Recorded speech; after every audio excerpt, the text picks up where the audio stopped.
torí pé ewúrẹ́ kò sọ pé òun bá gùtàn ṣe ní agùtàn òun ló ń kí pé ìyá ti tòun òbí dúdú. ẹ understand? Gani Adams sí bá Gani Adams ló ti fa kí láti lè wà àwọn ló kọyàn síta àwọn náà fẹ́ ni wọ́n ara wọn sọ ní pé àwọn ọmọ tí àwọn nígbà tí pé wọ́n gbé ẹnu wọn fún alágbàfọ̀ àwọn náà jáde síta wọ́n ṣe gbá wọn ṣàgò.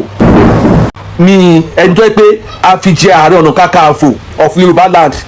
ẹni tí tí wọ́n ti ní í ṣe pẹ̀lú ọ̀rọ̀ Yorùbá lórí ẹ̀kọ́ máa jẹ́ lógún. orú Gani Adams sí ẹni sọ̀rọ̀ bá Gani Adams sí ni a fi oúnjẹ oyè àwòdì ni mi wọn ò lè dádì yẹn gbé. Hello gbogbo ẹ̀yin ọmọ Yorùbá nínú ilé kò pátápátá ni mo kí àkíyèsí pàtàkì ni mo fẹ́ pe gbogbo àwọn ọmọ Yorùbá sí pátápátá torí pé Yorùbá bọ̀ wọ́n ní olójú ni làjú ẹ̀ sílẹ̀ kí tàlùbọ̀ kó tọwọ́ bọ̀ wọ́n sọ pé nǹkan tó kọjú sẹ́nìkan èyí ló kọ sẹ́lómi. fọ́nrán kan ni mo bá pàdé níbi àpèjọ meeting kan mi ìmẹ̀ tó organize meeting yẹn ni ààrẹ bá Gani Adams wọ́n wà ní ibi meeting yẹn tí wọ́n rí i pé àwọn àgbàlagbà tó wà ń bẹ àwọn àbábà tó wà ń bẹ wọ́n ń try láti sọ pé bóyá wọ́n wá peace nílẹ̀ Yorùbá nǹkan tó bá náà ń gbàdúrà nìyẹn kọ́lọ́bọ̀ Elédùmarè kó jẹ́ kí ìrẹ́pọ̀ ìfẹ́ kó jọba láàrin gbogbo àwa Yorùbá pátá. àmọ́ nínú fọ́nrán náà ni mo ti rí bí àwọn àbádọ́ ṣe ń sọ fún Gani Adams ìyẹn ń bá Gani Adams Ààrẹ Ọ̀nà Kakanfò wípé kó pe gbogbo àwọn ọmọ wọn kán bá wọn sọ̀rọ̀ kán pètù sí wọn nínú gbogbo àwọn ọmọ wọn tó jáde lórí social media tí wọ́n ń sọ̀rọ̀ àlùfàṣà sí olóyè Sunday Igboho owó abadami ní ibi tẹ́mi ti pé ó tún kún dẹ́ka tó sí ni pé ìgbà tí àwọn bàbá yẹn máa parí ọ̀rọ̀ wọn wọ́n lẹ́ni tó bá mọ bàbá Akíntóyè wípé kó bá sọ fún bàbá Akíntóyè wípé kó bá Sunday Igboho sọ̀rọ̀ wípé kó bá àwọn tí wọ́n wà ní sọ̀ráǹdì wọn kó bá wọn sọ̀rọ̀ wípé kí wọ́n jáwọ́ àti máa ṣe fídíò fi kápẹ́bà búra wa. ok èmi lérò wípé irú àpèjọ ká ní à ń wá rẹpọ̀ tó dáa ní ilẹ̀ Yorùbá ni àpèjọ tí wọ́n pè yẹn ó yẹ kí olóyè Sunday Igboho kí wọ́n invite àwọn náà kí wọ́n invite Sunday Igboho náà sórí pàdé yẹn yẹn pàdé tó yẹ pé gbogbo ọmọ ẹ má yẹ kí n church nísìn so nísìn ni wọ́n sọ̀rọ̀ báyẹn kò pẹ́ mo tún bá fọ́nrán mi pàdé ni mo rí àwọn ọmọ OPC tí wọ́n jáde pẹ̀lú mọ́tò kan tó ní tí àrọ̀bà ni tí wọ́n bẹ̀rẹ̀ sọ̀sọ̀kúsọ̀rọ̀ àlùfàṣà tí wọ́n sọ pé tí àrọ̀bà eléyìí o mọ́tò eléyìí àlọ́ dọ̀bálẹ̀ fọba o àlọ́ bí ọba o àlọ́ tọrọ mọ́tò wọn àtọrọ mọ́tò tí àrọ̀bà ní okínní kan gbà wò tó ṣe à ń sọ̀rọ̀ kò bá kú gbé nínú àwọn fídíò yẹn ni wọ́n wò pé ibi tá a ti ń gbìyànjú pé ká jẹ èkuru kó tán láwo ibẹ̀ làwọn stupid yìí ibẹ̀ làwọn people yìí àwọn stupid people yìí wọ́n tún gbìyànjú láti máa jẹ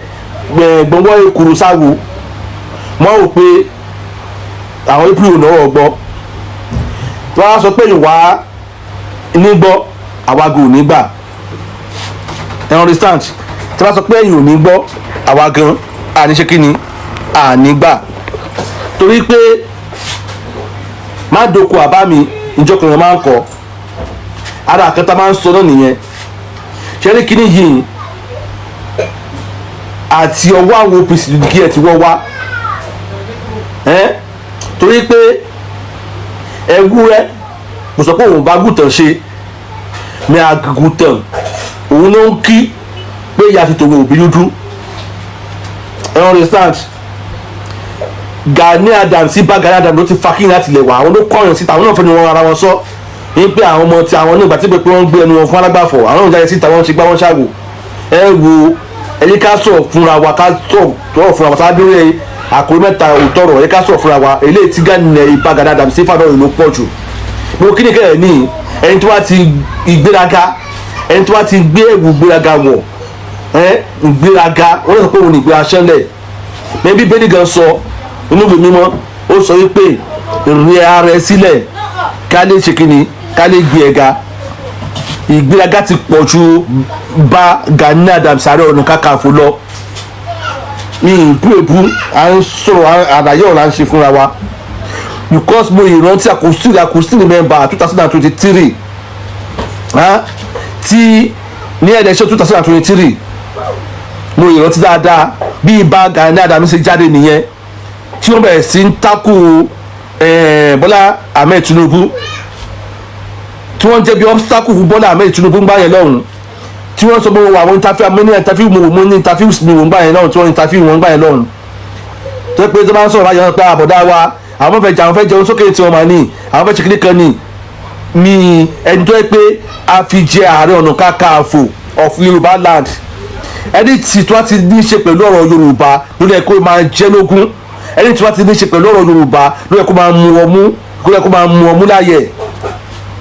oru Gani Adams yẹn ní sọ̀rọ̀ bá Gani Adams ní àfihànjẹ oyàwó tí ní wọn ò lè dádì yẹn gbé wọn àfihànjẹ oyàwó tí wọn ò lè dádì yẹn gbé ẹ wo tí wọn bá ti débi ọ̀rọ̀ tí wọn bá dúró ta mẹ́ta àkórí ọ̀rọ̀ ẹ jẹ́ ká sọ̀rọ̀ tọrọ fúnra wa yá ìrẹ́pọ̀ là ń fẹ́ ní Yorùbá Gani Adams ẹ̀wù gbéraga ló ń gbé wọ̀ ìgbéraga wọn ti pọ̀ jù wọ́n ti máa ń gara jù ṣé gbọ́dọ̀ gbọ́dọ̀ sọ pé àwọn òde dọ̀bálẹ̀ fún orí adé àwọn òde dọ̀bálẹ̀ fún ọba tó yẹ kó ọba dẹ́gbà lórí gbogbo òní láyé ìgbẹ́ nígbà wáṣẹ̀ tí àwọn Ààrẹ Ọ̀nà Kakanfò tó ń jẹ lọ àbí ọba náà wà ọba ló máa ń ṣígun fún wọn náà ọba ló máa ń pàṣẹ fún wọn náà màtí wọn á dúró ti Ààrẹ Ọ̀nà Kakanfò ní ìsìn Ààrẹ Ọ̀nà Kakanfò ń sọ fún Yorùbá ní ìsìn pé ọba ẹni pé Ààrẹ Ọ̀nà Kakanfò kò ní ẹ̀tọ́ láti máa dọ̀bálẹ̀ fún ọba nílẹ̀ káàárọ̀ òjíire ẹ̀yin náà gbèsè làkàyè gbèsè èdè làkàyè gbogbo ọba ti jẹ ní 2023 yẹn Peter Obi ní Gani Adams ló tẹ̀lé ló support ẹ̀ńtàdẹ̀bí jẹ́ Ààrẹ Ọ̀nà Kakanfò nílẹ̀ Yorùbá Peter Obi ní Ààrẹ Ọ̀nà Kakanfò tẹ̀lé wọ́n fi ọmọ ìyá wọn sílẹ̀ wọ́n fi ọmọ ìyá wọn máa bá wọn sílẹ̀ Tinubu yẹn Bọ́lá Ahmed Tinubu nígbà yẹn náà wọn support ẹ̀ ẹnìkan wá jáde nísìn ó wá ń sọ wípé ṣé tiwa di ni nígbà tí Gani Adams nígbà tí ààrẹ ń sọ wípé tó kọ lẹ́tà sáwọn lọ́balọ́ba tó ń pariwo pé àwọn Fúlàní wọ́n ti dákàtà wa wọ́n máa tó wọlé o nígbẹ̀dẹ̀ kan wọn ò response sí àwọn táwọn fẹ́ response yín ṣé Tinubu tẹ fún ní support ní 2023 ní ẹfẹ sọ̀rọ̀ nísìn ló fẹ́ lísì sí ọ̀rọ̀ tẹ́ ń sọ àbí àwọn ọba tó yẹ pé ẹ̀yin gẹ́gẹ́ ti gbé ìgbéraga wọ̀ tẹ̀lé ìjọba fún ọba tẹ̀lé tẹ̀lébà fọ́ba ṣé ẹ̀rọ àwọn ọba yẹn náà fẹ́ káàmọ̀ síkì náà àbí náà fẹ́ ìkẹtẹ̀ sọ ló fẹ́ wọ́n létí bàṣkè ìgbéraga ló máa ń ṣíwájú parun ẹni parun ìyẹn kò ní ṣe yín ìyẹn kò ní ṣe mí náà ìyẹn kò ní ṣe gbo ọmọ kóòtù òjìlẹ̀ kan àní parun nísìn yá lọ ìgbéraga yẹn gangan ló ń ba àkàn tó ń ṣe nílẹ̀ Yorùbá jẹ́ ìgbà tá a bá ti mọ aládé faládé tá a mọ aládé láládé tá a mọ olóyè lólóyè kí Gani Adams kí ìbá Gani Adams máa sọ wípé àwọn ò lè tẹríba fọ́ba so wọ́n ti ń categorize ara wọn pẹ̀lú àwọn aládé àwọn lọ́balọ́ba nílẹ̀ Yorùbá ta ló fi ń jọba ṣèbọ́ ọba ni ta ló fi ń jẹ Ààrẹ Ọ̀nà Kakanfò ṣèbọ́ ọba ni ikú bàbá yèyè kábíyèsí o bàbá adépẹ́ lórí ṣèbáwọn ló fi ń jọba àlọ́ kí la máa ń sọ yìí náà ọmọ yẹn jáde lẹ́nu yìí ẹ̀yin náà ẹ wo fídíò àwọn ọmọ yẹn ẹ̀yin náà ẹ wo fídíò àwọn ọmọ yẹn ẹ wo fídíò àwọn ọmọ yẹn ọba kọ́ ló fún wa lélẹ̀ o ẹ wo ààrẹ new machine bẹ́ẹ̀ni latest machine another one is coming. ẹ̀yin náà kì í sí ọba o kì í sọba ló fún wa o. ni wọ́n sọ kátàkátà ni wọ́n sọ ẹ gbọ́ ṣáwọn eléyìí ṣé wọ́n náà wọ̀ gbọ́ ẹ náà ti rí ẹ wò. kì í sọba o àná tọrọ o ilé òkè ṣe tọba o.